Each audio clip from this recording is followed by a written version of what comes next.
All right, it is high time to meet the teams. First up on the blue side and currently ranked #1 in the league, Team Alternate.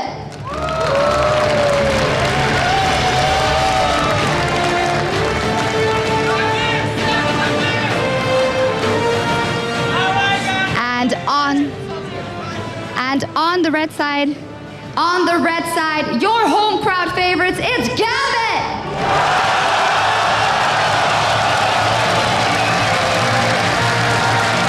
Мне кажется, что вы можете встретить эту команду еще громче. Гамбит!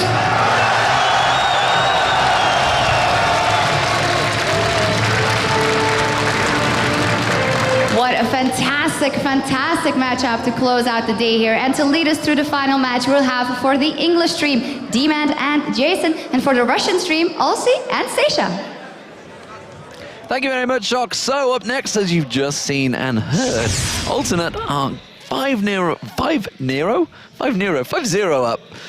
I don't know where I got Nero in my head. I've got a bit of Star Trek going on in there or something like that. 5-0 up and DreamHack, and they were fantastic. But, and it's a big but, they are up against Gambit. I know what you're thinking, because you've got a horrible mind. No, whatever you're talking about. They are up against Gambit Gaming. They are the home team favorite. So let's check out the teams. Not to mention, we haven't heard a crowd like this for Gambit ever. No, we haven't, because frankly, you know, this is the first time that they've got to play in front of their home crowd. It's the first time we've ever had the LCS in Moscow, which is fantastic. But they are up against 5-0 Alternate, and as you can see, this is the ELO kings of the world. It is Kerp in the top lane. He has been fantastic for them, and he's been deadly for them as well. His KDA is off the chart right now. Aranea in the jungle. You know, he's the man that's qualified twice for SK Gaming and, of course, Alternate. Pharrell, he's the man that got them here. That 3,000 ELO shockwave that just sent everyone packing. Everybody, not even people that were playing, that had to go home because after they saw that one, because, well, frankly, it was the last game of the day. That's why. Creaton, well, he's at 28.7 KDA right now. He is the highest in the world. And, of course, the support player, which I didn't quite get to or give him his intro, it is J-Ree alongside him, who has been fantastic. Let's check out that graphic once again, because we haven't even talked about Gambit Gaming yet, so it'd be nice to get it back on the screen. And of course, for Gambit Gaming on the red side, we have Darian here in the top lane. Diamondprox will be in the jungle. Alex gonna be in the mid lane. And of course, Genja and Darker, spotting exactly what his name is, really dark on his picture, will be support. He's just a shadow of a man. So last weekend, of course, while we were at DreamHack, Alternate had the perfect start, Jason, going 5-0. Look at the crowd right now. They are chanting for Gambit. They had some very impressive teamwork, and honestly, that teamwork is going to have to be used because they managed to pull out multiple team comps. Look at that crowd, though. They really, well, I can't see them you anymore, can't see it because they've gone dark. We're keeping them in the game of darkness that we like to, but eventually we'll get a little spotlight on them, and they'll be like, the light, turn it off. But anyways, yeah, Alternate, we have to talk about them because they put on a stunning performance for these 5 games. They sported a new composition every single time, not to mention a very diverse champion pool in these each different games. You already mentioned Korean with that 28.7 KDA after those 5 games. He has the highest KDA, the highest GPM, the highest total gold out of all of Europe, and not to mention every single member of Alternate is in the top KDA of their roles. yeah, 4 out of 5 of them. They were just amazing. Yeah, and 4 out of 5 of them are in the top KDAs overall of LCS. Well, we saw it at the start of the day. The start of the LCS show was that play. That Pharrell Lord coming across, getting all 4 of them, layered straight over the top with Aranea popping his, the ball coming in with the fear. Actually, no, it was on Hecarim, I tell a lie. Yeah. Hecarim getting in there. And it was just, everything just exploded. And actually, Creaton didn't really play a part in that one because there was nothing left to do. They all just boom. And it was a 5-man Shadow Dash, if I recall as well. It maybe came out from Kerp, I think. It was enough to make him win the game in that fight. It was enough to kill them in seconds. And that was against Meet Your Makers, by the way, who we just saw destroying Evo Geniuses. And one thing I love that the KDAs tell us is that when Alternate plays, when they go for a kill, they have it planned out ahead of time. They're not just going in there like, oh, maybe we can pick up a kill and die. They're like, hey, we're going to go in, we're going to get this kill, it's going to work, and then we're going to back out. That's why they have such high KDAs and such low deaths. Not to mention, the man in the middle, that Elo King Pharrell, the guy who got in there with the Orianna ultimate, has been playing so selflessly, which I really want to praise him for, because back when they became a team, Elo Blade, he honestly played selfish because he was still in that solo queue mentality. Yeah. But his Lissandra was just out of this world. Every initiate he pulled off was so selfless, so perfect, and he was able to make his team win those games. It was just And it's something we talked about last week and talked about way back in January when they didn't actually qualify. You know, like, these are amazing players. Yeah. If they ever get that teamwork gel working, they are going to be tremendous, and it proved last week. But of course, let's look at their opponents. It is, of course, going to be Gambit. They did have a bad start. They lost to Fnatic and Evil Geniuses, but they managed to turn it around, and they are now 3 games on the win streak. Yeah, and there's something we have to point out is that when they picked up Darker, they only practiced for like 1 week. I mean, they played like, what was it, 200-300 games? Yeah, they played a lot. But that's only 1 probably, week. I think that was like 5v5 rank queue, stuff like that. That's actually generally where Gambit do practice. Yeah, that's actually what's really interesting about it is they don't play against like the top teams or the teams in LCS. They do it that way. But from that week, they pretty much doubled that time and have now been together for 2 weeks as a team, training really hard. And we've seen Gambit in the past. Think back to Intel Extreme Masters Katowice, where they come in day 1, got stomped, got through barely based off time. Day 3, they come back in the playoffs. They stomp Azubu Blaze, they stomp Azubu Frost at the time, and that's what practice can do to them. That's because the belt came out, man. That's what it was. Don't get me started on But that of course, you know, the fact that it is Gambit Gaming, they are in front of the home crowd. For the first time ever, Gambit are the favorites at a tournament.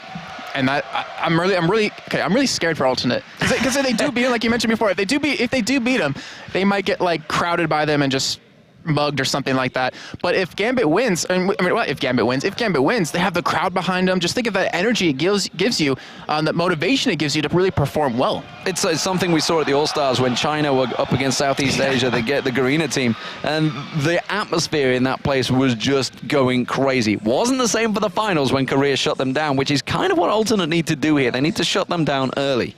And we have to do one more thing on. Oh wow, we should do some COD players there. Is that that's Leona? Is that Diana as well? Yeah, Leona, and I don't know what else is behind them. Just people, just fans. They're cosplaying fans. Cosplaying fans dressed up as gamers. But one thing I really want to point out, since we do have such a major change of Edward, leaving the team, Darker coming in, is the new champion pool Darker brought in.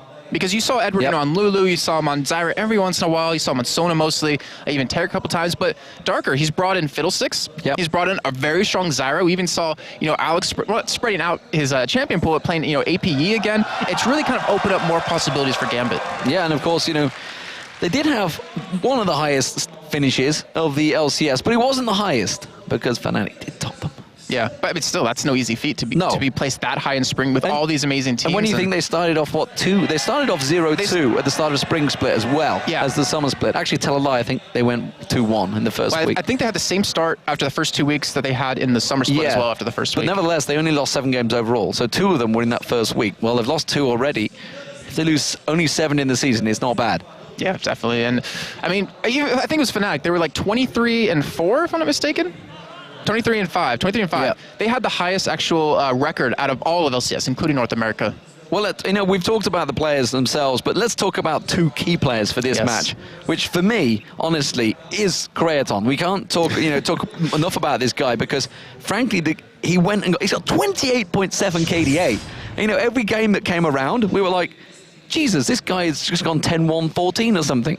And the next game, he's just gone 8-2-13. It's like, what is this guy's KDA right now? He has too many deaths already. You have to cut him back a little bit. The KDA will drop. But, I mean, RNA has always talked about him as saying, I have the best AD carry in Europe on my team. Yeah, I have the best Ezreal in the world on my team.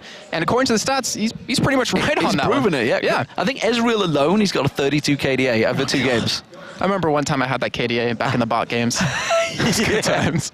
Back when you played the bots. But he's saying, it's not just Ezreal that he's stuck to either, because even if Ezreal gets banned, he's pulled out Vayne twice. Yeah, and that's what's really important, is to show your consistency on other AD carries. I mean, we mentioned Tabs from Lemon Dogs, how he might just be good on Caitlyn. I mean, he's proven a little bit against that, but still, you have to be good with so many different champions. He's played Ezreal twice, Vayne twice, like you said, even Varus once, and obviously they won every single one of those.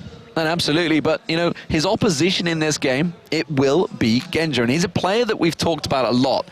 The fact that was Edward carrying him, now he's got, obviously, a new support alongside him. And actually, something he's come out with just in the last week is you've got to support your support because they'll leave your team.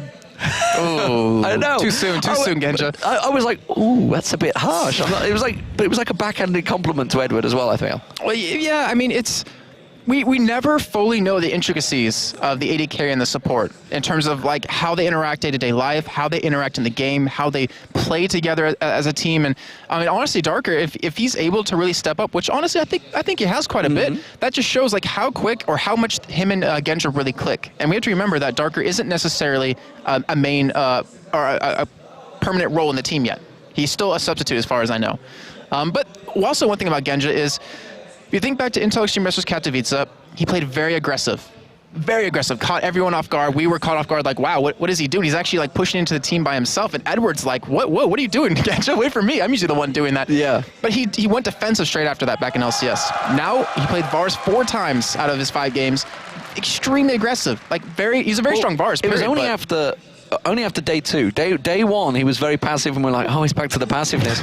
Day 2, I don't know what they'd said or what they'd threatened him with, but frankly, well, it may well have been that belt. It's actually, there's a secret about that belt that I may let people in on now and again. I'm not too sure if Groove wants to let that cat out the bag yet, but I was completely put off with the point. I'm like, what I was saying was the fact that he was completely aggressive on day 2 only. So something overnight happened with Gambit, and if you think back to day 1 of DreamHack, they were all really not happy about being there. And it showed. They lost two games straight away. But then the first game of Sunday morning, Alex sat there with a big grin on his face. Darian's doing things to the camera. He was doing like this. He was like behind the monitor, like, you can see my thumb on top of my head. And then Diamond was even like putting his thumb on, which just didn't happen in Season 1, honestly. But I will say, so Spring Split, look at the Gambit chant that's going on as well now. That's in Italy. It is in Italy, and there's someone trying to chat her up. Trying to get her number, probably. Gamers. Oh my God, it's a girl in a dress. Whoop, straight in it. But we do have to point out one thing about Genja is, because it's really important to me to point this out, talk about the goods and the bads, is that back in Season 2, this is when Gambit pretty much brought the rise of the Guardian Angels. It's like everyone in a team pick up a Guardian Angel. We turn this 5-on-5 to like a 5-on-9 kind of fight. And if I remember correctly, Genja was always the man to initiate a fight. Not always, but a majority of the time where he would... Gambit Gaming. Well, that says Moscow 5, so think about Moscow 5. Gambit Gaming. Oh, they crossed Pepper off. Crossed Pepper off. I don't know who that Darian. is. I don't know, Miss Edward. Gambit for the win. TW. Interesting enough, Alternate saying, it's all right, guys, we've got Heaton and Libic on our side. Yeah, those are extremely big. They're going to protect us. But to go back to Genja, it was in Season 2, he led his team in a lot of his fights with his GA because he would use that pop of it, that extra resurrection, to start off the fight, like you do with Zonia's now kind of thing. And it was really kind of changed the way Gambit worked because he doesn't do that anymore. No, we're just waiting for Gambit to actually join the game. It's I think it was, you just saw actually Genja that disappeared under the desk, so he managed to... Diamond Prox saying to Arne, hi, hot Spanish insect, because Arne was playing Lee Sin quite a bit. Yeah.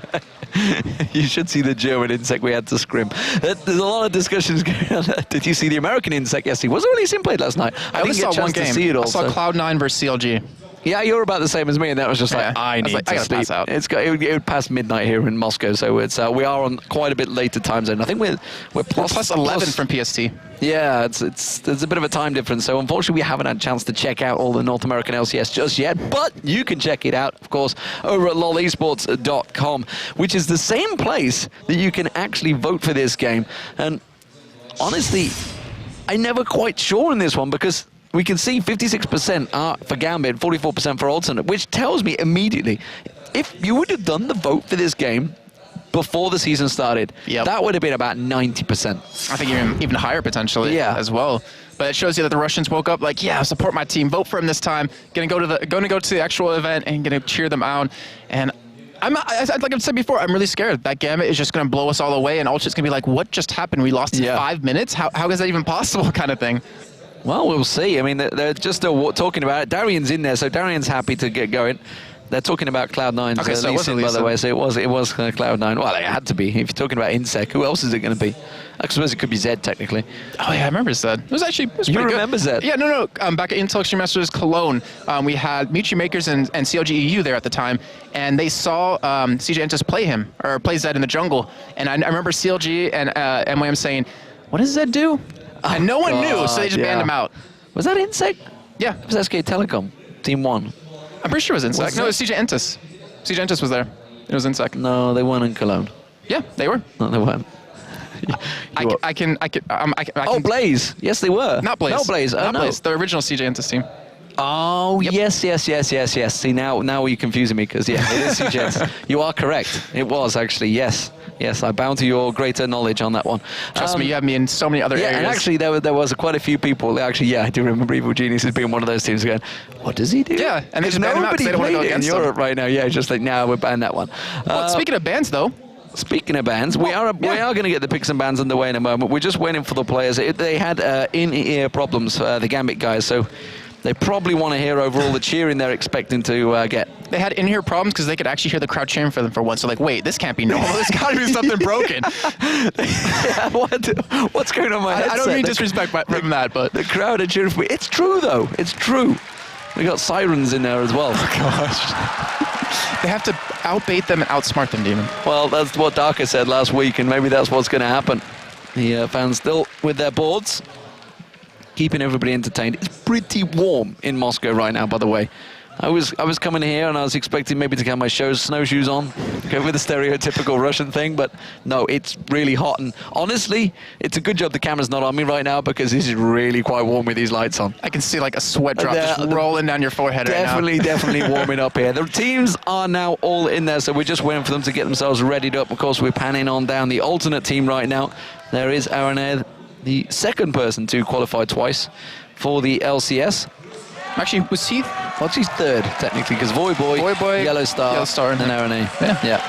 There is Genja. Now we are starting to see the Gambit boys, which is why we're seeing hear those cheers. Which is also why... Oh, they've got new funky headsets with Gambit on them. So nice. They're not bad. Yeah, not bad. I love to see these gamers that are starting to get their proper gear. Everybody's starting to get named out. And as you mentioned, the fact they could hear the crowd, they're like, this is something wrong with this. Something wrong with this one. We're just waiting for Gambit to be ready. Alternate are ready. They're ready waiting to go. What are we expecting picks and bans from this one? I am 100% expecting a Lissandra ban against Alternate. Yeah. Get away from front. If it gets through, that is a guarantee that Gambit has a counter for that they haven't told anyone if just they yet. Allow it through, yeah. And then Kerp, take away Shen. We've seen how strong he is in Shen. He's actually strong, well, obviously to be the second highest elo in the world on so many different champions, but you want to get Alternate out of their safe zone. But the problem is, how do you do that with 3 bans? And you can't really do that. So what you kind of do is you take the lesser of all the evils and you let them play champions that you have a kind of counter for, that you're prepared for. And on the Lee Sin thing, 3.8 kind of pulls Lee Sin back into it pretty heavily, doesn't it? I'm actually, okay, honestly, I don't know. Because I keep my mind on the current patch we're playing on just so I don't mix things, across. But how do they change it? Well, here we go. Picks and bans are about to get underway. It is more about single targets, that's why. Okay, and the ganks are going to come out thick and fast now because it allows for it. This is the discussion with Snoopy, by the way. This is not my opinion, so don't listen to what the hell I say.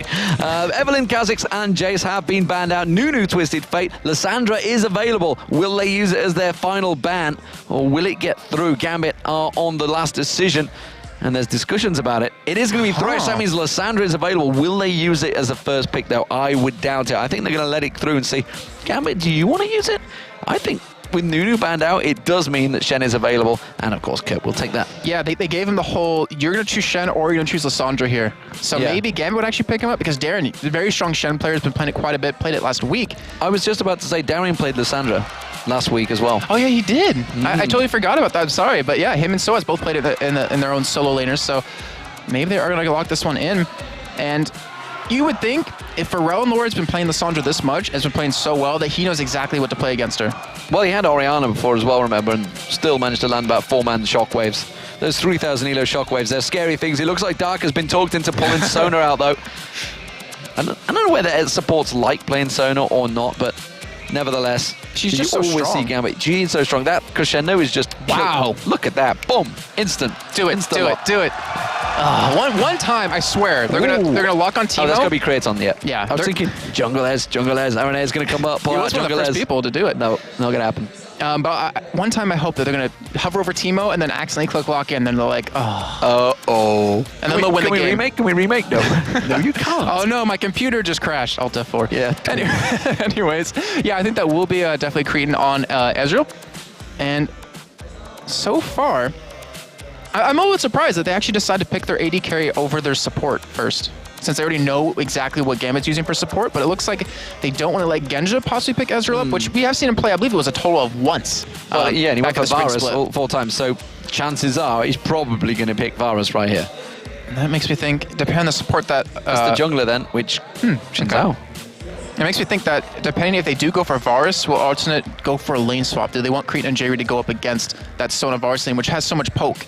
Obviously, assuming they do go with Varus, but Genja going back to his roots. Going back old school into Moscow 5 days. In fact, it was before that. Yeah, that's how he climbed solo queue. Was it revive, teleport Ash or something like that?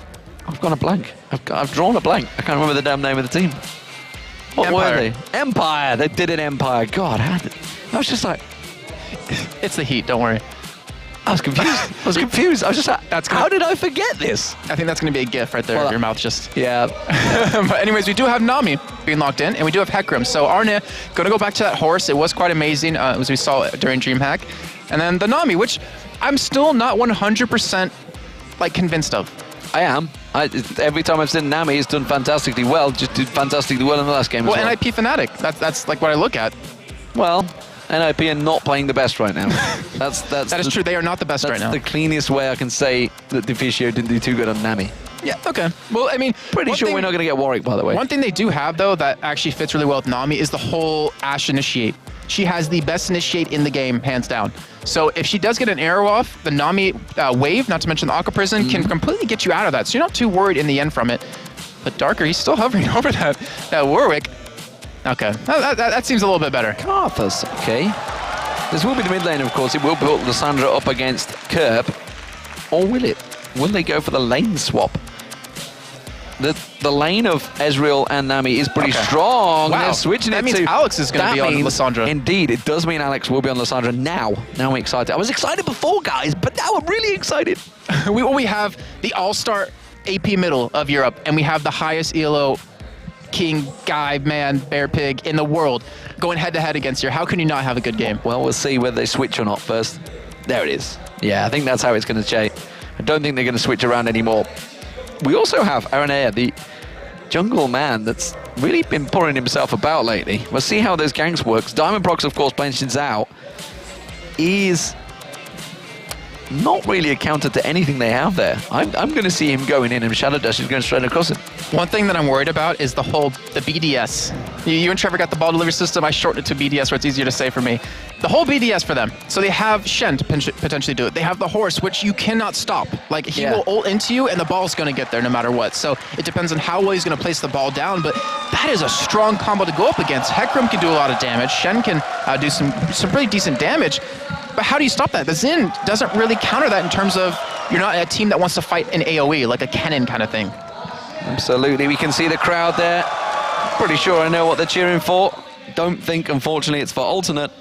Pretty sure Gambit are definitely going to be the house favorites here. I feel bad for the one guy in the audience right now that's cheering for alternate. Surrounded by Gambit Gambit fans. The one and only manager that's in there. He'll be the only guy with an alternate shirt, and they'll all be staring at him.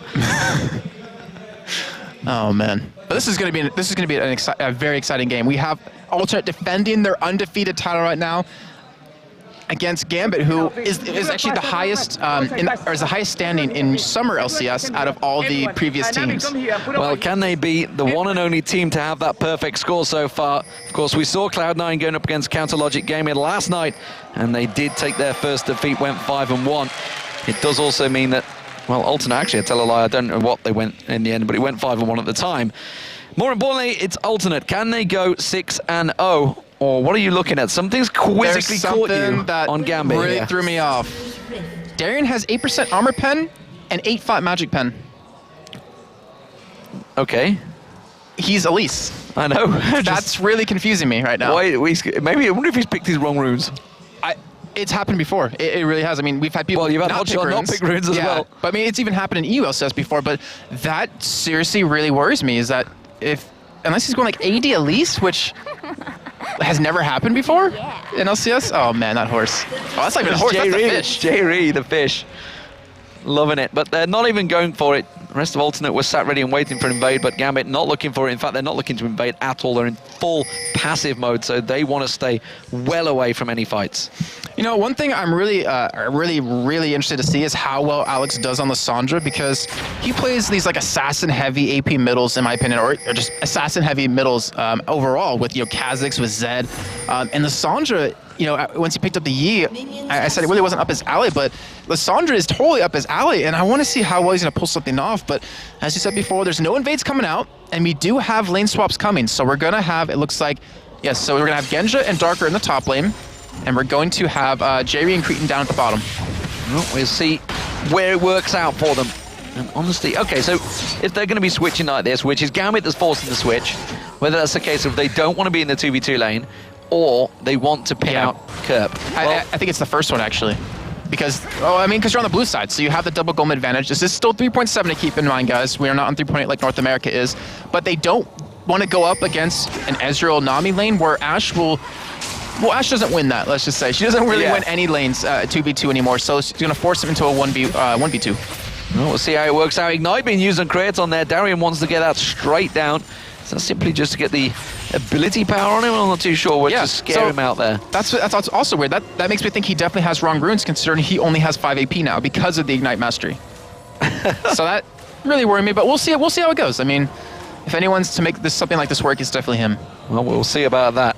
Of course, he did start off with the flask, so he was going to be chugging down their pots. They knew exactly what they were up against, and we do see Aaron taking down that blue buff. He's now double buffed up. We'll see whether he goes towards the top. I don't think there's really any ganks on there. It may simply be a case of just to clear out that little bit of farm for Kerp. Remember, Kerp, he got dived 3-on-1 by Evil Geniuses. Backfired horribly on them, so I'm not too sure whether Diamond Prox is going to be doing the same sort of thing. We do see Kerp, of course, just defending off this wave. Aaron is still lingering, but I don't really think there's anything to go for. The mid lane's probably where the action's about to happen. Yeah, that's just weird considering they have a ward covering that spot anyways, and they know exactly where Diamond is, but it looks like Arne will back away in the end. Kerp luckily going to be able to pick up all this experience, and we do have actually engage on the middle. They are going to come around there. He's going to try and dive towards him. Frollo will get caught out. Is it going to be enough? They're going to hit 3 talent strike. He will go down. Diamond Prox picks up the kill, and now Aranea is in trouble. You cannot 2v1 them, and now you can see Diamond going back in towards Aranea, but more importantly, it was Gambit that got first blood. And I have to point this out. Alternate, wow, as you hear the crowd from back here, Alternate has only lost out of the entirety of all 5 games 1 first objective, and that was against Mitri Makers with first turret. Now they lost first blood against Gambit here for the first time in their LCS career, and this might be like a new Gambit in terms of what we saw from last week, or at least on the first day. And there's also powerful stats to back up. If Gambit get first blood, they generally go on to win. We'll see whether it works out for them. That was all about Alexic kicking off there. You're looking at me quizzical. I know these things. Okay, I just trying to remember back to my notes. You're trying to think back to your own little database, aren't you? That's what you're trying to do. Don't question me on this. Trust me. Never question. Just trust me. Darker, though, getting the poke onto Kerp and forcing him away from this one. Aranea was trying to pick up anything he could from that. The Wraiths was all he could go for. He's going to have to go back to buy. Spirit Stone already been picked up by Diamond. Well, I guess Aranea is probably going to do the same. Standard path between them. There it is. Of course, picked it up. So we did see an interesting pickup last time with the Spirit Stone. Well, actually, double Doran's Blade been picked up by Alex Ich. Doran's Ring, Doran's Blade. Now, that would be interesting. 80 Lissandra. Yeah, I mean, the thing about Lissandra is with her passive, it's after a certain amount of time, you will have a free spell cast. So as long as you're last hitting, as long as you build that little bit of extra health, considering you have to get in their face since you're a medium range caster, it helps you out overall with that instead of just going towards like a chalice or, going towards a tier. We're going to see a dive and reward placement coming out from Diamond in this mid lane. He's still sticking around, hasn't gone with the ward placement on red yet. We're at the 5-minute mark, so I wasn't sure whether he was going to try and mark that one out. Maybe they've decided Lord is the target they want to get on. That volley coming out on Kerp. Aranea comes up simply to protect and help out clearing that wave, just to prevent any potential ganks coming out from Diamond Prox. It does, of course, mean he's going to back away. Wards being placed in the river as well. They are still getting Diamond Prox up here. He doesn't care that there's 2 there. Yeah, but look how low Aranea is from just sticking around. He's actually... Oh, he's not going to spot him here. Diamond does see him. If Kerp backs, this is going to be a dive. This is absolutely, and you can see he's going to go, and now Aranea puts that ward down. Is it going to be too little too late, though? 3 talent strike on him. He can't quite get the second hit. The Audacious Charge was already used, and he just trots off laughing. He may have been laughing. I wasn't. I was just, quoting on that one. I didn't see it. I can't see a big grin. He's just in the distance on that screen in the corner there. But he's come back. What on earth are you doing, Aaron?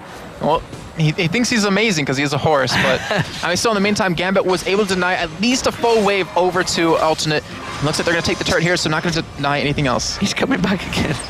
He's going to go Wolves instead. Kerp is going to come in just at the end as Genja takes down that first turret. So, now, with that turret down, you're going to have a stat for me, aren't you? Oh, well, just that.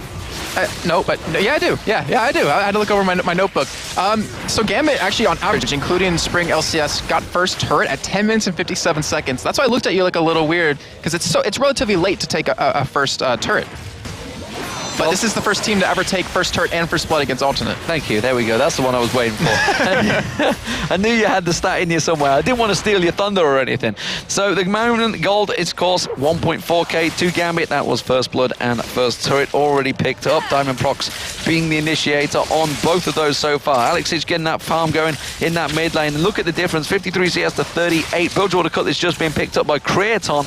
That's his first item. So he's going Blade of the Rune King, first item on Ezreal. We'll see how that works out for him. Genji, meanwhile, has rotated round along with Darko. Now they're going in towards the bottom lane and now pushing on towards the Dragon while Alex takes down the blue. This is pretty ballsy play from Gambit. Yeah, they're going to have to back away from this, definitely. It's already down to half health here, but as you see, it is healing up already, and the rest of the members of Gambit are there, though. Kerp is level 6, so he could come down for this fight. However, right now, Cretan and JB are not there. Well, we'll see whether RNA can get in. That volley shot keeps going off. This time, Genji is going to be using it. The ball delivery system's available. They're not going to go for it, though. Dragon picked up by Gambit and secured as they force everyone away. And if you look at what Gambit's doing right now to Alternate, it's something no team's ever done. It's met their aggression level and surpassed it even further, and that is Gambit. They're just so aggressive overall, but they've managed to make it even more aggressive? I can't think of the word I'm looking for. Well, actually, it's funny you should mention that, because that was exactly how we talked about how you had to be Gambit all those months ago when they first broke into the scene. In fact, 2 years ago now, effectively, it was you had to match them for aggression,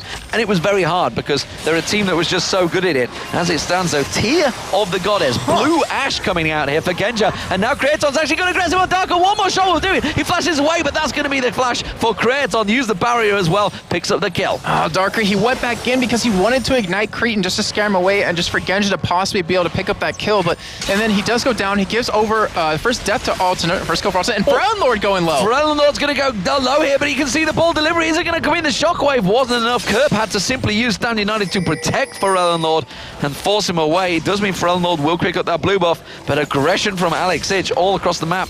Gambit really trying to push it to Alternate. And I'm looking back at this tier right now that just keeps stacking on the scoreboard for Genja, and I'm out of lots of words, to be honest. I mean, we haven't seen blue build on any other champions just yet.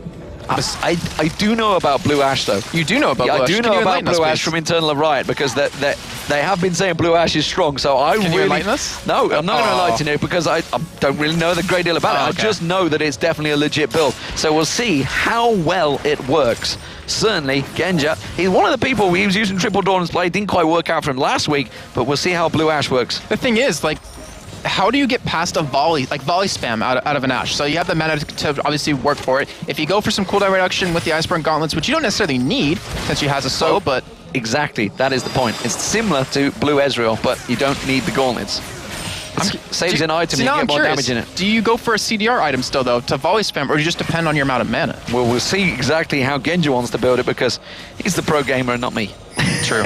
Simply put. We are going to see a potential gank in this top lane. Kerp does actually use the Shadow Dash across there, and you can see the Audacious Charge comes out. Diamond is going to dive towards this one. There's no turret, remember. Darian's going to dive in, sinks the fangs in, and that's another kill for Gambit. And that honestly confuses me that Kerp was that far out. And no offense to Darian, but that's typically what we see him do, just push out with no words. But now Darker getting very low in the bottom lane. And there's going to be the Aqua Prison. That will be the end of Darker. Is he going to be able to turn this one back around? The exhaust goes on towards Genja. And, well, I think J-Ree wanted another kill there. That was actually a perfect exhaust out of him, because Genja could have picked up the kill on a Cretan, I'm pretty sure. If he just would have chased him down, he could have sustained against the damage of J-Ree. So great job by them. And now we're all tied up 2-2 here. And you look at Gambit, they have such a huge goal lead already because of that dragon, because of the first blood. And Also because they're farming quite well. And the big difference here is the fact that Diamond and Darian are beating out that top lane. Kerp's normally Mr. Dependent in that top lane. It's actually forcing the rest of Alternate to come across and counter, because normally it's Aaron here. He's dashing around the map, speeding around, which is why he's got this horse, so he can get in and create those kills early on. Instead, he's having to play defensive, and look at the damage coming out from Alex Itch there. Just one combo on towards him, nearly dropped half his hit points. He said, look at the damage. I looked at his items, I'm like, what? Because he only has the Negatron cloak right now, and 2 Doran's rings and the sword boots, but yeah, so much damage coming out of him, and he's only going to get stronger as the game goes on here.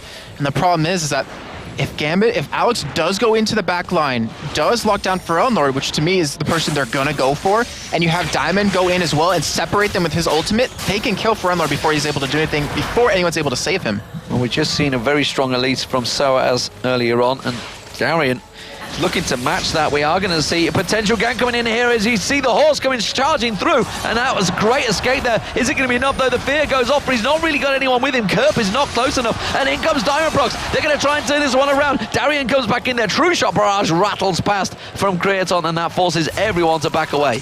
I am so confused right now at Gambit's playstyle, because this is, if I'm not mistaken, this has never really happened in terms of Diamond always countering stuff that comes over at Darian. But we do see Ferelnord getting low again. Again, they dive on towards it, but he manages to pull the shockwave off, gets the defensive ball. There comes Kerp. Last stand is enough. Can he get on towards Alex Itch? They're split targets. They don't really know where to go here. It is going to be Alex Itch going towards, but they turn it back around. Kerp gets the kill. Now it's a one-on-one. Top laner versus jungle. Darker is going to come in though. He's going to have to try and avoid them. He doesn't have He's mana. got to shadow dash away. Can he get in towards it? Aaron there is going to come in. He's going to protect them, force them away. Little poke from Darker there. Tries to slow him down, but Kerp does manage to escape. Both mid laners go down. It seems like Diamond's playing on another level right now. I was trying to mention earlier that usually Darian's the one that overextends. He gets caught, and Gambit makes plays off of that. They take a turret, they take a dragon, they take whatever they try or whatever they can. But right now, he's like, yeah, I know you're gonna go for Darian. I'm gonna be there waiting and turn it around on you every time, or at least create kills for that. And it's working out so well. Cretan's engaging a little bit onto Genja. And Genja, he does actually, in terms of his items, he does have a BF sword now. And that bottom turret will go down for Alternate. Good job of trying to deny as many minions as possible. Yeah, trying to keep down as many minions, keep them away from Genja, which is why Creaton wasn't finishing off that turret. Diamond, though, is starting to look towards, coming down towards his bottom lane. Genja and Dark are also there, so if Creaton continues to push, Blue Buff's going to get started off. Are they actually going to go for this one? Are they going to give it Alex Itch, or are they going to give it Genja, which I feel they may be doing here? No, it is going to be Alex Itch's. They're going to have to stick around for this one. Diamond's going to have to start running around in a couple of circles like, Alex, come on, man, come and get this blue buff. And speaking of sticking around, they need to push that top or bottom wave out really quickly, because Dragon's coming up in about 10 seconds here if they want to go for that before anyone else has a chance. In the meantime, though, Kerp's actually ditched top lane, it looks like, and he might be heading down to middle to go for an aggressive push here, or at least prepare for Dragon. Yeah, they're definitely getting in position. Dragon is up, like you mentioned. And we do also see Kerp actually there, dodging back and forward. And they pinged it. This is going to be a 5-man fight. Who is likely to come out on top? I have to give that over to Gambit, to be honest. I mean, because of the control they have in these fights, they should be able to lock someone down and blow them up before there's anything they can do about it. Because of that Ash Arrow initiate followed up by Alex. But Alex is missing his ultimate as it just comes up. And we might see that engage happen. They may well see him. Can they get on towards there? It's all about the shockwave, all about them. Cocoons being poked from the side there. And don't forget that crescendo. The way that Alternate are grouped up right now, I would not be surprised to see Darker flashing in, trying to get that crescendo down. J-Ree getting caught up, a little bit of poke there. It's actually Darian he went to. He's repelled in, and now he's got J-Ree right in front of him. Creaton's actually been caught by the crescendo. We'd see Aaron Air getting the fear on towards him. Darker taken down very low. Creaton Trope going to keep the poke. He's just off to the side. He takes down one, takes down two with the True Shot Barrage. Creaton gets dived on. He finally goes down. It's Alex Itch that picks up the kill, but Ferelnord, he's still got all the hit points, tries to get in. Alex Itch taking low. J-Ree, finish him off, man. He doesn't go for it instead. And now Ferelnord's backing away. Genja manages to get the shot across, comes in there. Is it going to be enough? Ferelnord's going to chase on. He's got the slowdown, gets another ball down. He's got no mana. He can't go for it. He turns it back around, but Alex Itch comes in and finishes off. Wow, incredibly close. I know it went down, and that was a 3-4-2, I believe, overall. Nobody picked the Dragon up either. I think we're going to get a repeat performance in a minute. Wow, that fight was just so intense. It lasted so long as well, and just such great micro out of both teams right there. Genja sitting inside that blue cove, just attacking as much as possible so he doesn't get engaged upon. And that whole fight started with Darren engaging onto J-Ree. He landed Cocoon, he followed up with some damage, and Cretan popped right into his face. And of course, Arne followed up with some great protection of him.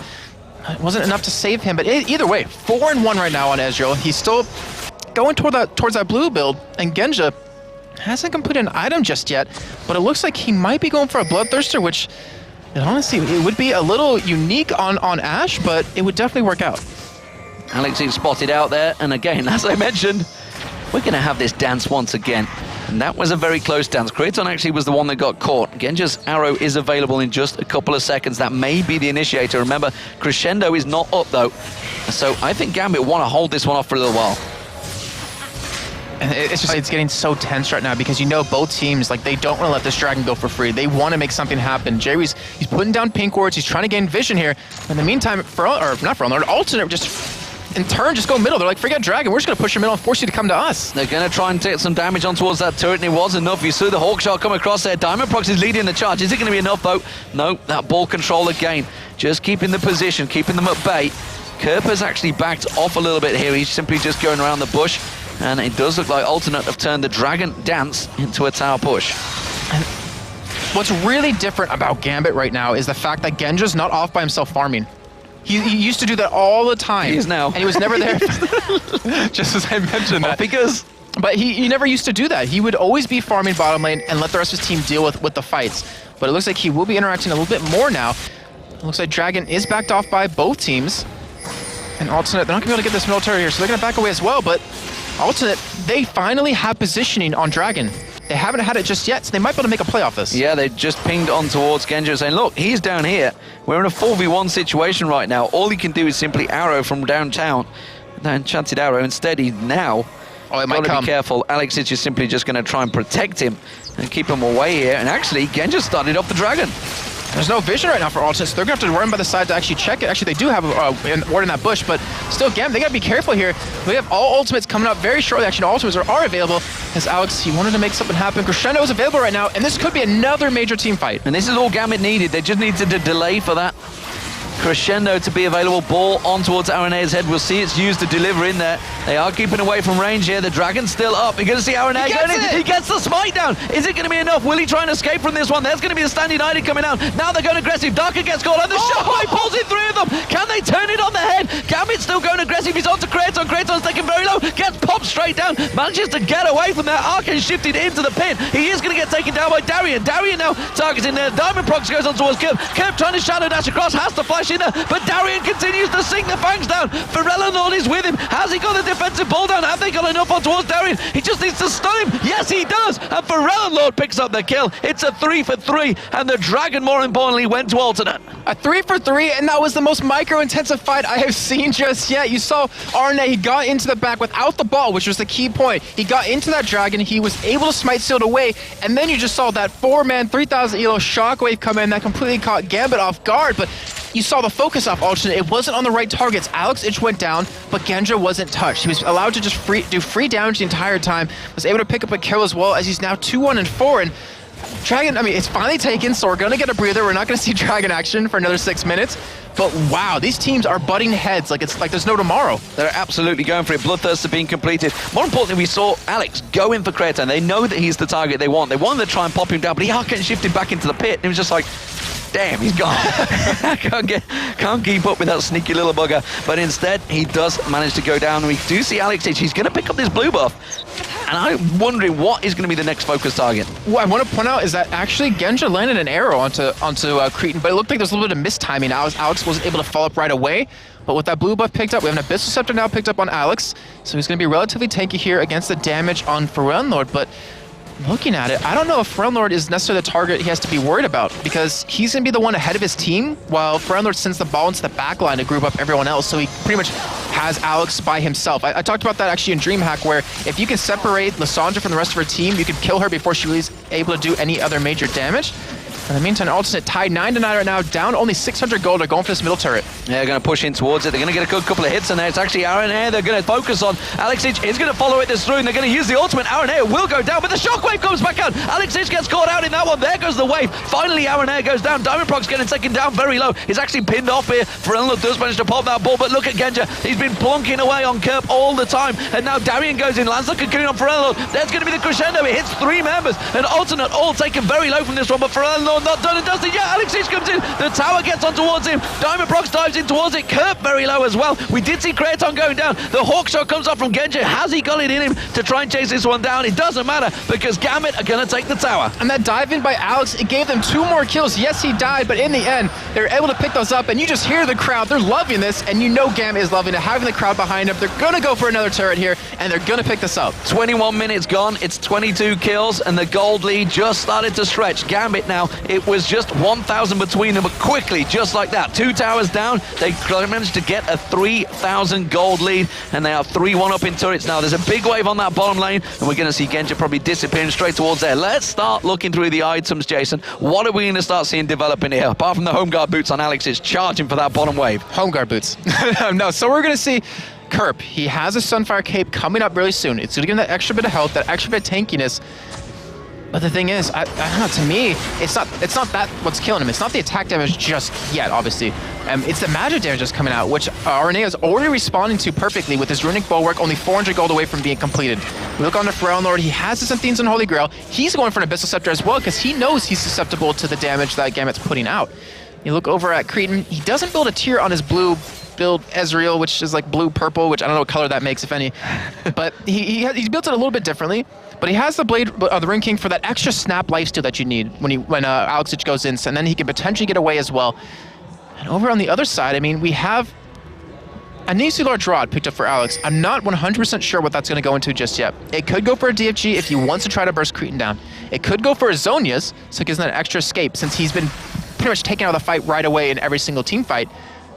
But we do have the Mira Mana completed now on Genja. This is going to be really interesting. You said the numbers are really high on blue build Ashe.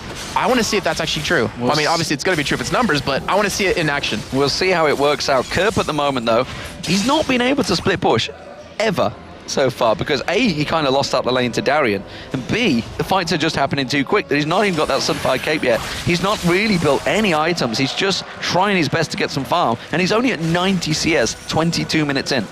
Actually, it's a relatively low CS game just for everyone, minus Alex, who's at 172. I mean, usually around this 22-minute mark, you see about 180, 200, maybe even 220, maybe 240 if you're frogging, or no, 300 if you're frogging.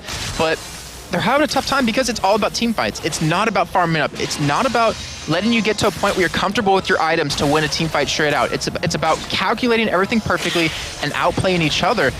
And by not letting Kerp split push, which is honestly a very valid point, it's because Gambit, yeah, they're just forcing these fights over and over, as we do see he's going to catch J-Ree here. He's going to go for J-Ree, and we're going to see Alex H is going to come in as well. He's going to dive in towards there, finds himself a Frerenlord. He's in a little bit of deep trouble here. They're going to turn in. RNA tries to go in. The shockwave comes out. He popped his ultimate to counter that one. Stand United comes out. True Shot Barrage rattles across. Alex is taken very, very low. Is that crescendo enough? No, it isn't. J-Ree's also going to take him down. Puts a defensive ball on him. Frerenlord's going to get taken by the Ignite. Diamond in, comes on towards him, but look at Kraton. He comes in the backside, takes down one. Can he come across? He's going to come back in towards it. He doesn't want to get involved in this fight. The cocoon on Kerp is going to be enough to take him down. Kraton just has to run away from this one. The volley shot comes out, and that's going to be Darian diving in towards Kraton. And that was a 3-for-2 fight and a net gain. The aggression from Gambit is proving vital in their success. And look what Alex did yet again. First one in, first one dead, but he gave his team a 3-for-2 team fight right there. So well played. He's going to be able to pick up an item relatively soon. It looks like Dragon is available right now. But wow, did you see the damage Genja was putting out with that Mira Mana? It was ridiculous. Are you impressed yet? I feel bad for people playing solo queue tomorrow, but yeah, I'm impressed. Solo queue tonight, I think, is where it's going to start happening. This is the final game of the night, remember, and blue buff is going to get starting off. That's going to be given across to Alexich, I assume, or will Genja just take it for himself? He'll be like, nope, I'm having it. It's me. I need it for my Enchanted Crystal Arrow, and therefore I am now the key man of the team. Yeah, it's very smart because you know he's going to keep volley spamming. It's like a poke comp minus not really a poke comp where he can just harass you with volley over and over and over. Look at this game, which is honestly, it's been action-packed this entire time. One of the few games in LCS where we have more kills than minutes have gone by. But I think, honestly, we might have a little bit of a lull here. Just a little bit of some farming time, a little bit of time for people to complete some items and really get in here. But wow, I mean, it's in favor of Gambit pretty heavily right now. 5,000 gold lead, 25 minutes in. But in comparison of compositions and what can really happen, I think Alternate definitely in this. There's no way they're out at all. They're already 5-0, but they haven't been able to get a team fight that they've wanted. if you know what I mean. Like, they haven't really set up the entire team fight that they wanted to in the correct order. They haven't gotten their combo off. As we do see Arna going in on Darker here. Shockwave used, but really only onto support. And honestly, there wasn't a great deal to follow that up. That was an ulti wasted. Yeah, exactly. That was a huge mistake. That might be the key for Gambit to say, hey, you know, that's down. We could probably engage on you right now. But luckily at Friendlord, he does have his 40% CDR, as you can see on his ultimate icon. It's already almost halfway up again.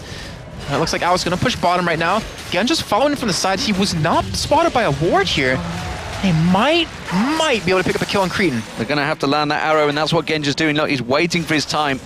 Stays hidden out of this one. They might be able to go in. There's going to be the ultimate Kratos, followed by the arrow. Just gets stuns up. Does manage to flash away from it, though. Does avoid the damage, but has 2 ultis used there, and Kratos only used the flash. I think that was a little bit of mistiming on just the amount of CC they had, because they could have locked it down with obviously the, I believe it's the E, no, it's a W out of Lissandra.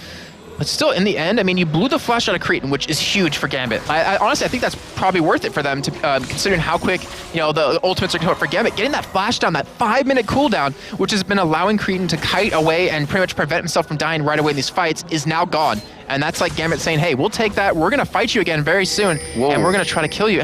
He's dead. Oh, no. He dead.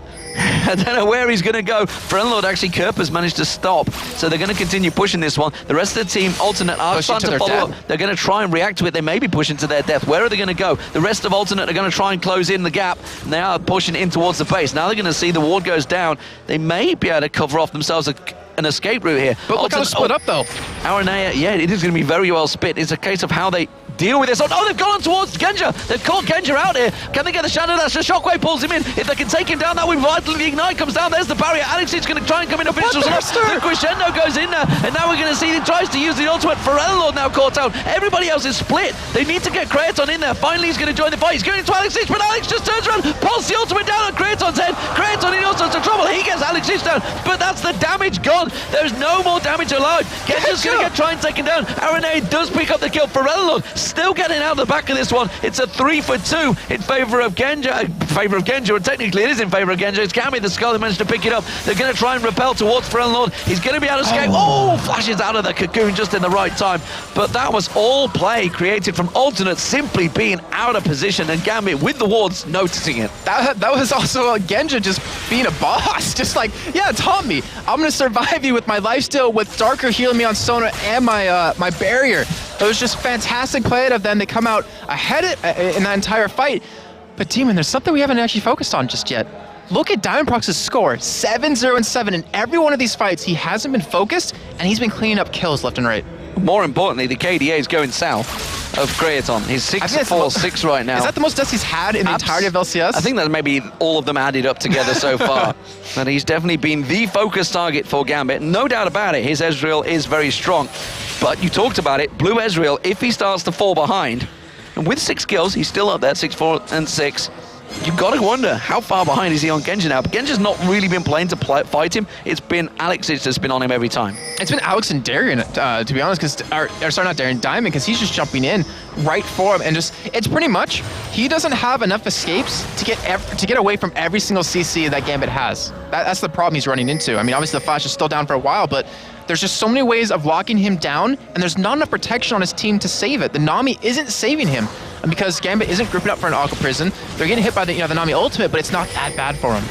Yeah, it's not working out. Gambit doing a great job of disengaging away from the main ultimates and then getting straight back in again. Kerp was actually pinging on towards Diamond. They wanted to try and focus on towards him, and they couldn't. And I mentioned it earlier on, Kerp, he's not been able to get his split push going. That's what's created all that fight. He's trying desperately to get across the side, trying desperately to get farm going, but every step of the way, Darian's keeping up with him, and more importantly, has died less, got the items now, and he's starting to become a real problem. And Kerp, he's trying to be that tanky man that goes in, dives onto Genja, and as you just saw in that last fight, hasn't really got anything to deal with him yet. Yeah, that's the really unfortunate part, and it all goes back to like something I think I said actually last weekend was, I asked teams, like, why do you let Shen through? Like, you know how strong he is, you know how much of a nuisance he is, and they always say, because you know exactly what he's going to do. Like, you know how he's going to play it, there's nothing really wild cardy about him, and you can kind of counter that, and Gambit is showing exactly how. just by constantly fighting, having, you know, the low cooldowns, well, Lissandra has low cooldowns, period, but having a blue buff consistent on Genja, so he has multiple arrows up, with Darker, who has a little bit of CDR, not to mention with his lock on Solari, like, they're forcing these fights left and right, and they're not allowing Kerp the time to split push in terms of his ultimate will never be up in time. And that was a fast Dragon right now. Ferelnor's actually on the top lane. He's trying to get that one turret down. And that would actually only be the second turret of the game for them. He may be careful that he doesn't get caught out of position, but they don't care. They're going to go straight for the inhibitor. And Darren actually is on the top side. He's pushing that back out, so he's thinking Ferelnor was going to stick there. He's not going to be able to help out here, and this might be a 5-on-4. So this might be what Gambit's actually, or not Gambit, Ultimate's waiting for. They have the Shen ultimate available, but they do actually engage. Aranea comes diving across. Who does he catch on towards? Simply tries to force him away. Kerp did actually get in there, got the Shadow Dash. There's the crescendo. Not really doing a great deal. This is all disengaged right now for Gambit. They may be able to get it. The ball delivery system on Kerp, you can see it's on his head. Has got Shockwave still available. Instead, they don't go for it. They did defend off the turret. They took about half their push. Kraton goes aggressive. Alexis wants to get towards him. He dives away from it just at the right time. Now Kerp's in trouble. He's going to get caught out. The Shockwave there. Alexis goes down. Darian's going to be the next focus target. Meanwhile, we do see Kerp at the side there going down. It's a 1-for-1, and it's going to be Alexis down. But look how low Darian is. Look how low Darker is. But they can't follow it up. They can't chase it. Kraton's taking low as well. And, well, everybody backs away. This may be the time, though, the Alternate get that middle turret. They actually should be able to get it easily based on the health that Gambit has. And you saw Creed in there. He baited that Lissandra ultimate. He baited Alex in because he knew if he went in right now, he could be able to get out just in time. Using that flash yet again, that thing has been on cooldown more than it's been off cooldown the entirety of this game. And just, it was an overall great play because once Alex died, once Cretan escaped, no one was there to kill him and he was there to clean up. Fantastic play there, and that's actually brought Alternate back into this a little bit because now the gold lead is a lot closer. Did just pick up those two turrets, the top and the middle turret. And well, 19-15 the kill score, 32 minutes into this game. A very tight matchup between the top of the league, Alternate at 5-0, and Gambit, well, they're only at 3-2. I believe they are joint third. And as I mentioned, before, Gambit, they're just countering an Alternate with this extreme aggression. And there's one thing that you have to point out is that Alternate is the second fastest Baron taker. They've never had, or first Baron taker, they've never had Baron taken from them. Gambit's third, but those are about 25, 28 minutes into the game, and we're already 32 minutes in, so it's pretty much Gambit saying, no, we're not going to fight you over objectives, forget those. We're just going to fight you head-to-head, and we're going to win those fights flat out. Well, we know who the crowd want to win this one. The question is, have they got it in them? Because Alternate have managed to counter the last few fights, and actually, I think it started to give a problem for Gambit. We saw how quick Alex Inch went down while everybody else focused on Kerp. And Kerp, he's going to get stronger. He's going to get tankier. He's got that Giant's Belt on there. That's probably going to get built into another fat item. Whether he's going to go Warden's Mail maybe to deal with Genja, because Genja's becoming a problem as well. He's now got Infinity Edge on. He is going to be doing tons of damage. And just as you mentioned that Kerp, he's only going to get stronger. Genja is going to get only stronger, obviously, but a lot quicker and a lot more. I can't think of the word. He's going to get a lot stronger, a lot more quickly. He's going to give more. That's all he's going to give. But because of the items that he's going for, like, Kerp will get tankier, but a Last Whisper will counter that, so it won't matter too much. He's going to be able to do some extreme damage to Ferelnor, not to mention Cretan or J-Reef if they do catch him. But with this Oracle picked up by Gambit, it looks like they might potentially want to bait Alternate into a Baron fight, where Gambit does have the advantage of position here. And if you look on the map, Alternate, where are their wards? They are non-existent at this point. And that's why you see J-Reef's just gone back. He needs to get them wards, and that's what he's done. He's tried to pick them up. But honestly, they're not really in a position to try and fight in that middle area. The middle ground that Gambit has full vision over. The Oracle on Diamond Brox is clearing out all of the Balan. They've taken every single little spot of vision away. And they may well start this one off. Genja actually just plunking a shot off to him. What? Quickly getting healed upon Darker. Who procced it? I think Genja did, then he shot him as he passed. I was going to say, like, Baron just randomly hitting people. Oh, they know where they are. Hawk shot comes off. They spot Aranea. He's actually going to go face checking into it. His Diamond Proxer goes in. Have they got a defense, though? And the ball goes straight towards Aranea.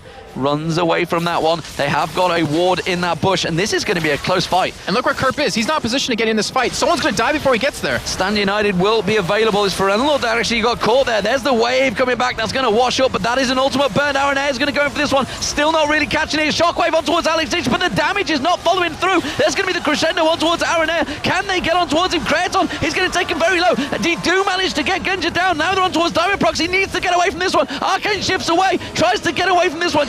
He's got the Aqua Prison available in just a second. Flashes away from this one. Where are the rest? Alex Itch survived. How the hell did he live? It doesn't matter because Kerb's gone down, and that so far is a 3-for-1, and everybody from Alternate has to back away. And Alternate committed every single amount of CC they had for Alex Itch. You saw the 3000 ELO shockwave come out, which honestly looked like a med wave, just because it only hit Alex. They wanted to kill him, and he's like, that's cool, I have Zonias.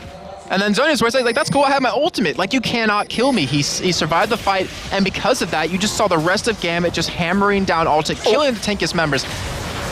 And that's going to be a cocoon landing on Kraton. He's going to be able to get away from this one now. Can shift. He's trying to bait them in a little bit longer here, trying to keep them around. Doesn't want them to go for that Baron, and does manage to get damage down. Wow, this game right now is definitely one to watch. Tell everybody that is not watching, and just wonder why. Because it is 22-16. High-scoring game, 47.8k to 53.9. Still pretty close in the gold, 6,000. When you talk about percentages, it is not above the 10% mark. Very, very close. And we're coming into that point of the game. It is above 10%. Don't worry, I followed you into that. I still believe you, even though the numbers prove that wrong. Say it convincingly, everybody believes you. Exactly.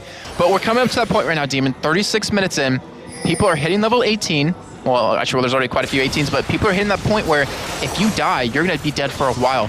Alternate, they're going for Dragon here. This will be their second one of the game because they did smite steal one earlier. No one in Gambit's in position to stop this, so it should be free for them. But if someone dies, like, you're dead for 40 to 70 seconds, let's say.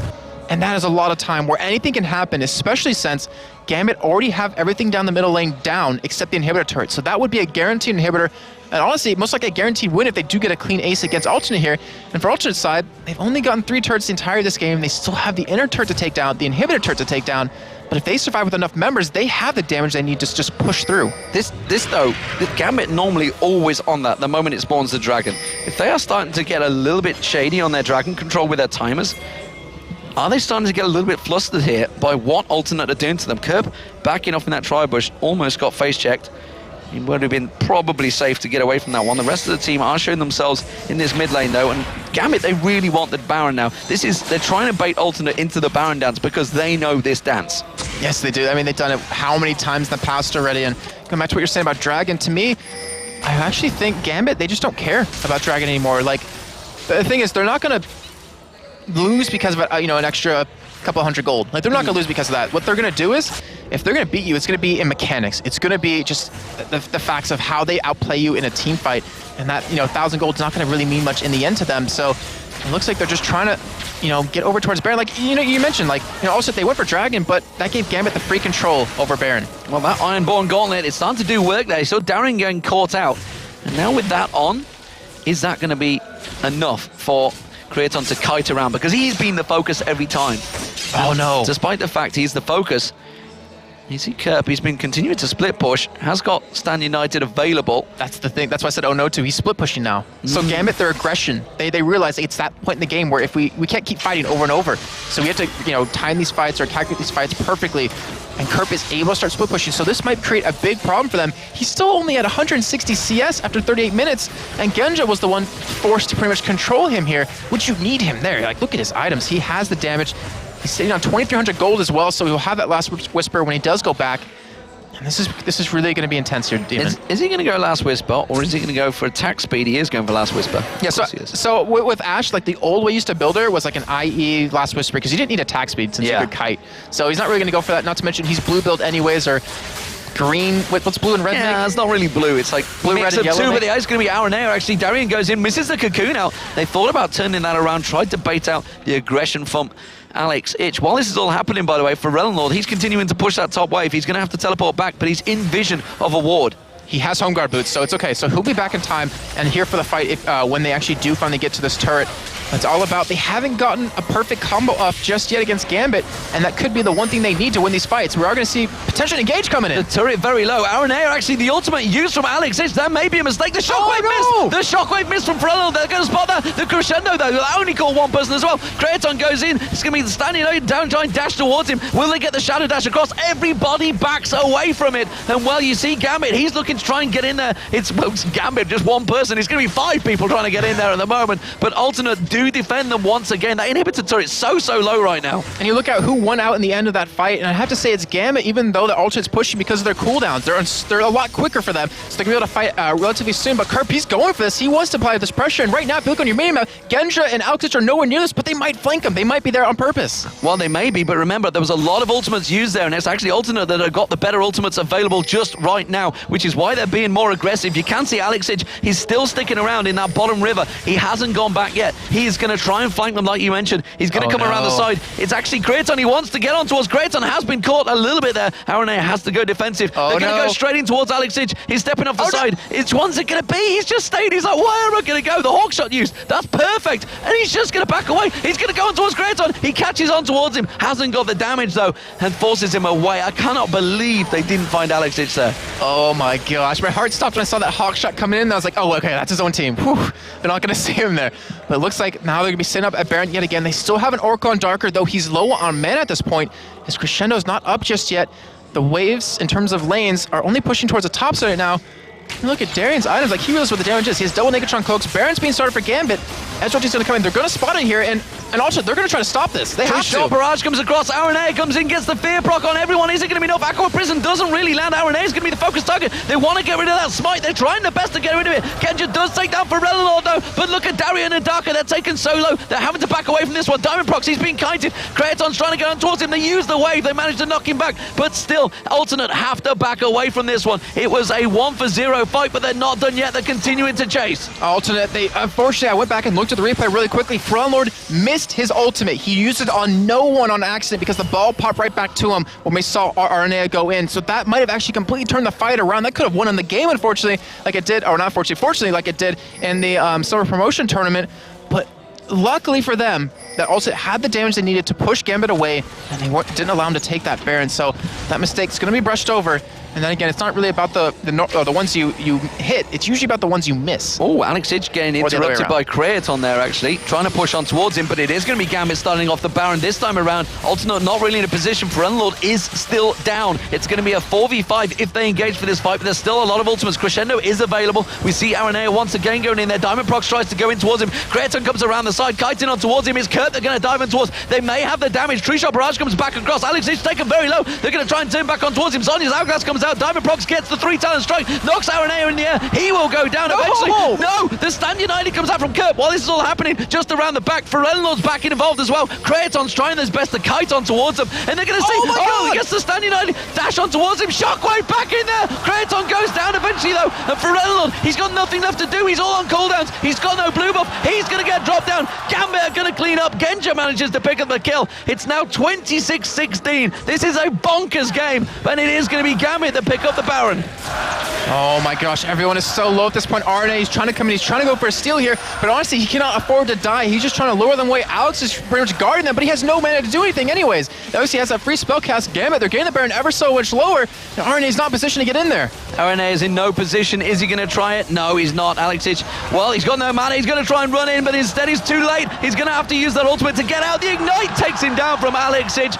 Full control now for Gambit, and that turns the gold advantage to 8,000 gold, but more importantly, they have 4 minutes of Baron buff. On all 5 members, that's the key point right there too. We had also 2,000 gold plus on 3 different members of Gambit. We see a Morello Nomicon actually picked up right now for Alex, so he has that ridiculous cooldown reduction. And I'm curious to see what the rest of Gambit's going to pick up here as Genja, he's sitting on 2,400 gold himself, so he actually, I think he's going to go for a GA. Well, I wouldn't be surprised.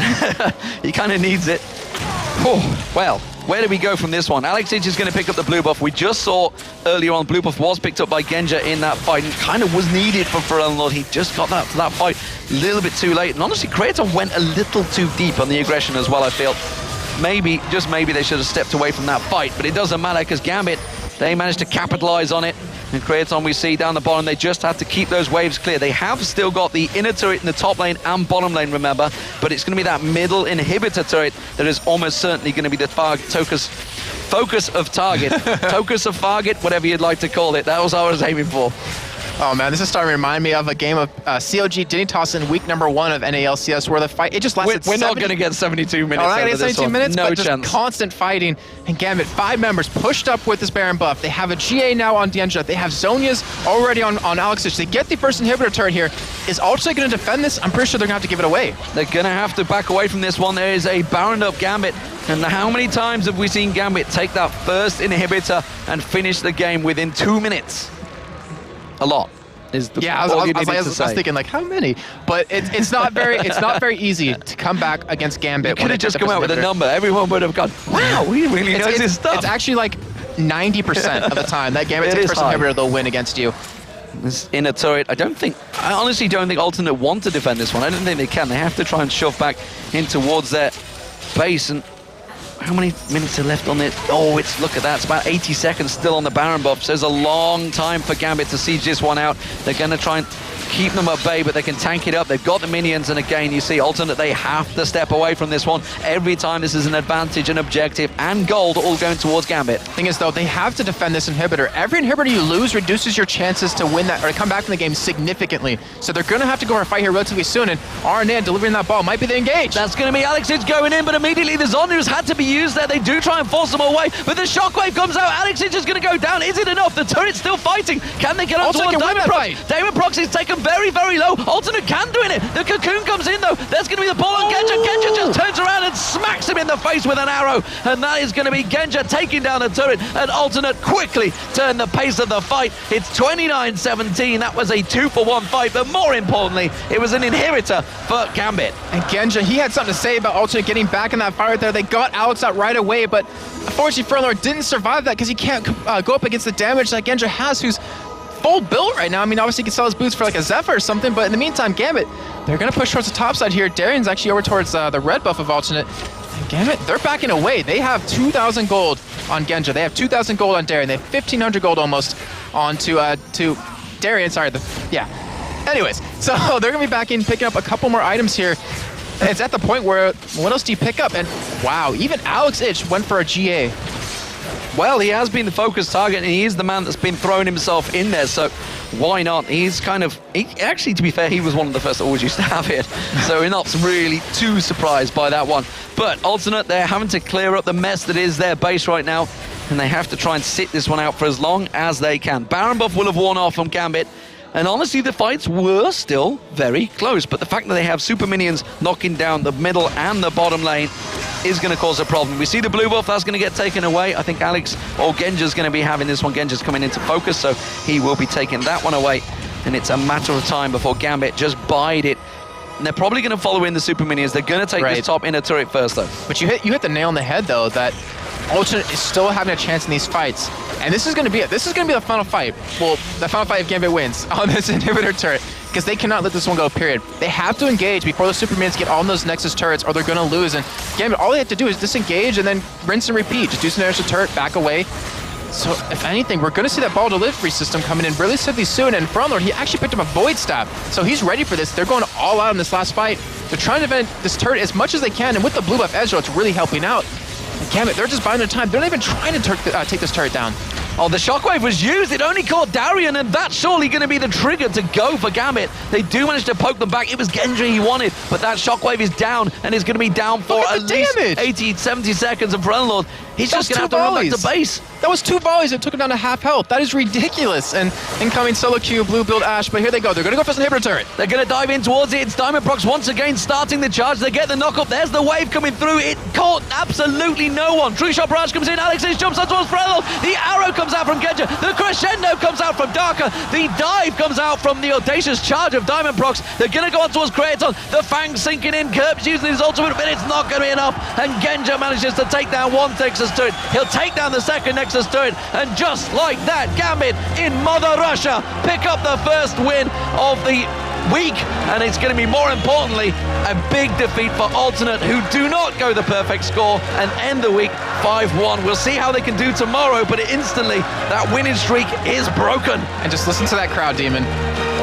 They're cheering. They've been cheering Gambit for a good portion of this game, but so well deserved. I mean, Alternate, they played fantastic the entire game, but that unmatched aggression that came out of Gambit That is a scary thing to see. That's something you wake up in the morning to sweating, just like, oh man, I don't want to see it ever again. But that is the first loss for Alternate, and that means we have 2 teams now tied at first place at 5-1. And that meant a hell of a lot to Gambit, you could see. And, you know, you've got to give Alternate credit because they were brilliant there. They really took it to them. They gave them the aggression. And fair play to the crowd. They are cheering on that shake of the hands. It's good sportsmanship, and it's great. Aaron here and Diamond Pugs with great sportsmanship. It seems the bonds here in the European LCS are very strong. These teams, they all get along so well. There's not really any nastiness that so far that we've seen, but fair play. Gambit came here. They knew they've got a lot of pressure on themselves. You know, the pressure of being 5-0 up was big for Alternate, but the pressure also being the first game in front of your home crowd you've ever done is enormous for Gambit, and you know they're going to be happy with that. I would not be surprised to see them win every game this weekend.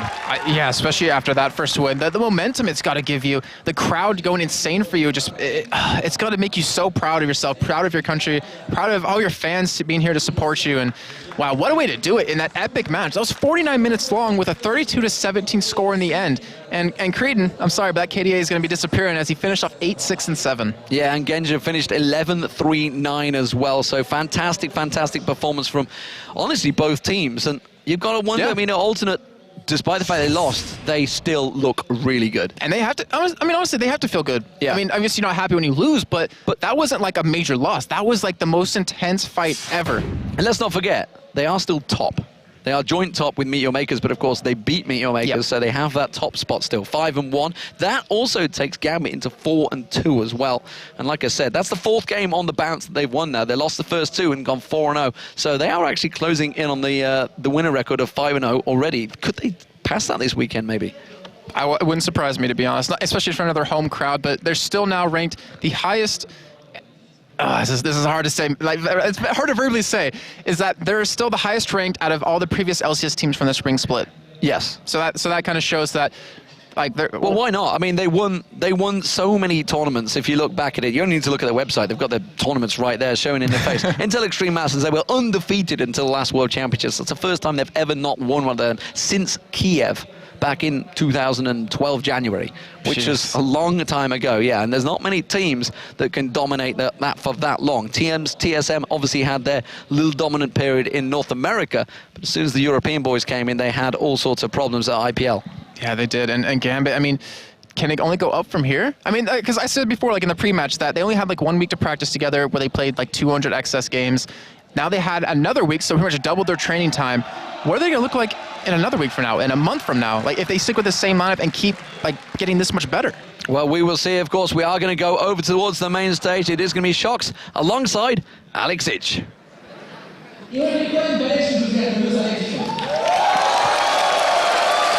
Thank you very much. As I'm here with Alex, and I'm going to let Vitaly ask him a question in Russian. Как говорится, дома даже и стены помогают. Помогла ли тебе вот поддержка зала, которую мы ощущаем и слышим до сих пор? Зал! Ну, конечно же, поддержка помогла. Сразу чувствуется как бы напор, чувствуется, что нельзя это проигрывать. И даже если как бы что-то идет не так, то все равно воодушевлен. И ты как бы говоришь все время, и в игре игра сразу налаживается. Ну и как бы сразу чувствуется напор на противников, то есть видно было, что они сразу поджались, и им было очень сложно играть в этой атмосфере. Наконец-то они почувствовали, каково это нам, когда мы играем за границей и все время поддерживают наших соперников. Есть шанс сказать спасибо тем, кто тебя поддерживал. Спасибо вам всем, спасибо тем, кто нас поддерживает здесь, онлайн, везде. Я думаю, сейчас, после того, как все это закончится, мы постараемся дать как можно больше автографов и сделать как можно больше фотографий для вас, ребята. All right. Now, Alex, of course, a couple of words for your English fans as well. Maybe first starting with the game. They really focused you with those 3,000 ELO shockwaves. So how did the game go from your perspective? So I stole hero from Fallen Lord, so I think he was angry and wanted to kill me every time. Okay, now Alex, Alternate, they had 0 losses up to now. You beat them. Does this mean that the road is wide open for you guys to take the top spot? I think that alternate are really good prepared about their strategies. So overall, they like increased really hard because they know what to do. So they got like team comp. They try. I think it is some kind of Chinese team comp with Hecarim and Orianna, but like we knew what they will pick. Like every day pick was predicted. So we decided that we want to steal out Lissandra that can just catch people off guard like Orianna. And the only problem was Shen, but we could handle it. And maybe in English as well, of course. What was it like playing here in front of your home crowd, and what do you want to say to them? I want to say really big thanks to all our Russian fans. So, as I'm speaking in English, I want to thank all our fans all over the world because a lot of people watching us. And I want to say that now enemy teams like will feel how it is for us to play somewhere. All right, thank you very much. Another applause for Alexej and Gambit, guys.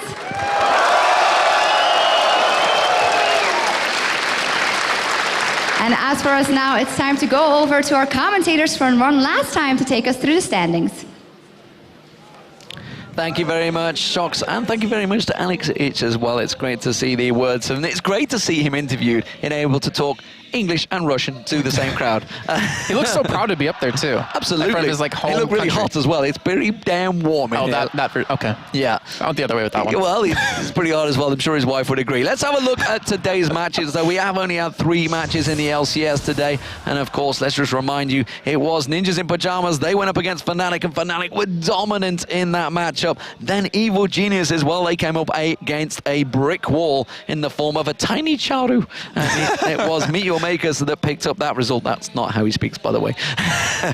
He actually has a very deep voice. He does. But Yeah. it's kind of like Diamond Prox, yeah. Yeah. He's got like a baby face and goes, "Oh, hello, how you doing?" It's like, Jesus, that's not right.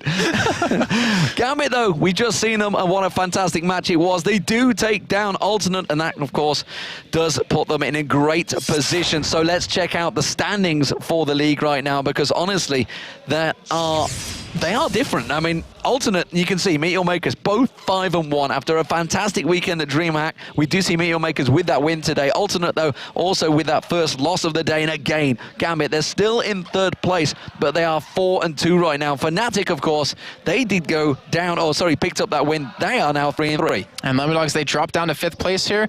Well, yeah, officially 5th place now. They haven't played today, so yeah. And then, of course, EG Raycall going to be in 6th place as they're 2-4. Lost to Meteor Makers earlier, as we mentioned. SK, who unfortunately weren't able to play today, 1-4. So they're still really far down the bracket. And Ninjas Pajamas, which, you guys, this is not Spring Split. This is not the Ninjas Pajamas from them. It's not Copenhagen Wolves who went 0-9. 1-5, and they're still a very strong team. I think they need, prepare a little bit more. Like, I talked to them after the game, and they're like, wow, Fnatic completely caught us off guard. We weren't prepared for that, and that was just phenomenal play. But honestly, it's anyone's game. This is the summer split of LCS. We've seen teams that we didn't expect to beat teams happening left and right. We've seen just that epic match between Gambit and Alternate. Anything can happen, and Demon, I am so excited when we get into playoffs. I'm excited to see how this season is going to develop. But, of course, that is it from myself and Jason. Let's head over to Shocks for some final thoughts over on the stage.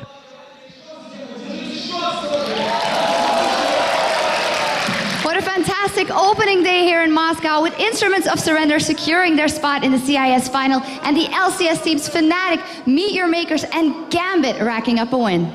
Ну что ж, сегодня был замечательный день открытия. Наши любимые команды сыграли, те, за кого болели, особенно активно болели, победили. Не без вашей помощи, друзья. Надеюсь, что завтра мы продолжим в том же духе.